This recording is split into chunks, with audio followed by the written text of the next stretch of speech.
नमस्कार दोस्तों, स्वागत है आप सभी का सफलता सीरीज में। तो चलिए आज हम नया चैप्टर कृष्ण काव्य पे बात करते हैं। तो आज का पहला क्वेश्चन है कि सुदामा चरित किसकी रचना है। तो सुदामा चरित जो है नरोत्तम दास जी की रचना है। अगला क्वेश्चन है कि निम्नलिखित में से अष्टछाप की कवि नहीं है। तो यहाँ पे हो जाएंगे रैदास। रैदास जो है अष्टछाप की कवि नहीं है। चलिए अगला क्वेश्चन देखते हैं। क्वेश्चन है कि स्वामी हरिदास द्वारा प्रवर्तित संप्रदाय है। तो कौन सा संप्रदाय है? सखी संप्रदाय है। अगला क्वेश्चन है कि अष्टछाप का संबंध इनमें से किस काव्य धारा से है। तो यहाँ पे हो जाएगा कृष्ण काव्य धारा। चलिए अगला क्वेश्चन देखते हैं। क्वेश्चन है कि इनमें से अकबर दरबार के नवरत्नों में शामिल कवि थे। तो यहाँ पे हो जाएगा रहीम दास जो है अकबर दरबार के नवरत्नों में शामिल थे। अगला क्वेश्चन है कि अष्टछाप के कवियों में किन में पिता पुत्र का संबंध है। तो जो है यहाँ पे ऑप्शन बी हो जाएगा कुंभन दास और चतुर्भुज दास का पिता पुत्र का संबंध था। अगला क्वेश्चन है कि सूर सागर में वर्णित राधा कृष्ण की लीलाओं की अनुरूपता है। तो यहाँ है भागवत के दशम स्कंद से। चलिए अगला क्वेश्चन देखते हैं। अगला क्वेश्चन है कि नंददास के व्यक्तित्व एवं कृतित्व के संबंध में कौन सा कथन सही नहीं है। तो यहाँ पे ऑप्शन बी हो जाएगा अष्टछाप के कवियों में वे ही सर्वाधिक प्रसिद्ध हुए, यही कथन जो है अशुद्ध है। बाकी सारे शब्द जो है ऑप्शन सत्य हैं।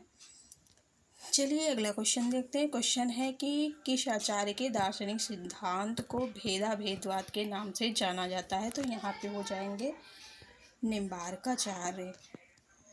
अगला क्वेश्चन है कि वल्लभाचार्य के विषय में कौन सा कथन सही नहीं है। तो यहाँ पे हो जाएगा ऑप्शन डी।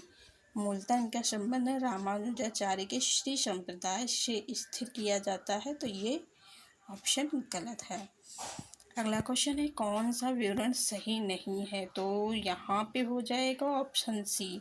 उक्त दोनों वार्ताएं गोस्वामी विट्ठल नाथ द्वारा लिखी गई हैं, ये जो है सही नहीं है। अगला क्वेश्चन है कि भक्ति कालीन कृष्ण काव्यधारा के संबंध में कौन सा कथन सही नहीं है। तो यहाँ पे हो जाएगा ऑप्शन ए। इसकी एक सामान्य प्रकृति क्या है कि यह अधिकतर प्रबंध रूप में रचा गया है। अगला क्वेश्चन है इनमें से कौन सा कवि ज्ञान मार्गी विचारधारा से संबंध नहीं माना जाता है। तो यहाँ पे ऑप्शन बी हो जाएगा ध्रुवदास।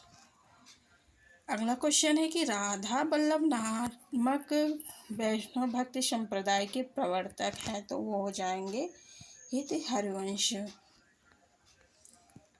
अगला क्वेश्चन है कि पुष्ट मार्ग को जहाज जात है शो जाको कछ लेना हो शो लेव। सूरदास की मृत्यु को सन्निकट जानकर ये शोकर्त वचन किसके हैं। तो यहाँ पे हो जाएगा विट्ठल नाथ जी के। अगला क्वेश्चन है कि सूरदास किसी चली आती हुई गीत काव्य परंपरा के भले ही वह मौखिक और विकास प्रतीत होता है, उक्त स्थापना किसकी है। तो यहाँ ऑप्शन सी हमारे शुक्ल बाबा हो जाएंगे। चलिए अगला क्वेश्चन देखते हैं। क्वेश्चन है कि निम्न में से किस रचनाकार का असली नाम सैयद इब्राहिम है। तो यहाँ पे हो जाएगा रसखान। रसखान का नाम क्या था? सैयद इब्राहिम। अगला क्वेश्चन देखते हैं कि भक्तकालीन सिद्धांत विषयक ग्रंथ है। तो यहाँ पे ऑप्शन गलत है। तो चलिए नेक्स्ट क्वेश्चन देखते हैं। लिखा है कि भक्ति काल के किस कवि ने बरवे नायिका भेद लिखा है। तो बरवे नायिका भेद किसका है? रहीम दास का। अगला क्वेश्चन है कि मीराबाई की उपासना है। तो मीराबाई की उपासना कैसी थी? माधुर्य भाव की ही, ना कि यहाँ पे दासी। सबको लगेगा कि ये दासी थी, पर इनका जो है उपासना जो है माधुर्य भाव का है। चलिए अगला क्वेश्चन देखते हैं कि नरसिंह जी का मायरा किसकी रचना है। तो यहाँ पे हो जाएगा मीराबाई। अगला क्वेश्चन है कि मदनाष्टक इनमें से किसकी रचना है, तो मदनाष्टक है रहीमदास जी की। अगला क्वेश्चन है कि ब्रह्म संप्रदाय के संपादक कौन थे, तो ब्रह्म संप्रदाय के संपादक श्री माधवाचार्य हैं। अगला क्वेश्चन है कि गोस्वामी विठलनाथ द्वारा अष्टछाप की स्थापना का वर्ष है, तो हो जाएगा 1565 में। अगला क्वेश्चन है कि सूरदास का प्रेम पक्ष लोक से न्यारा या कथन किस विद्वान का है, तो ये हमारे शुक्ल बाबा का। अगला क्वेश्चन है पवन मया करी घूंघट टारे दया करी दामनी दीप दिखावे काव्य पंक्ति किस कवि की है, तो यहाँ हो जाएगा नेही नागरी दास। अगला क्वेश्चन है कि निम्नलिखित में से कौन सी नंददास की कृति नहीं है, तो यहाँ पे हो जाएगा कब्रिया।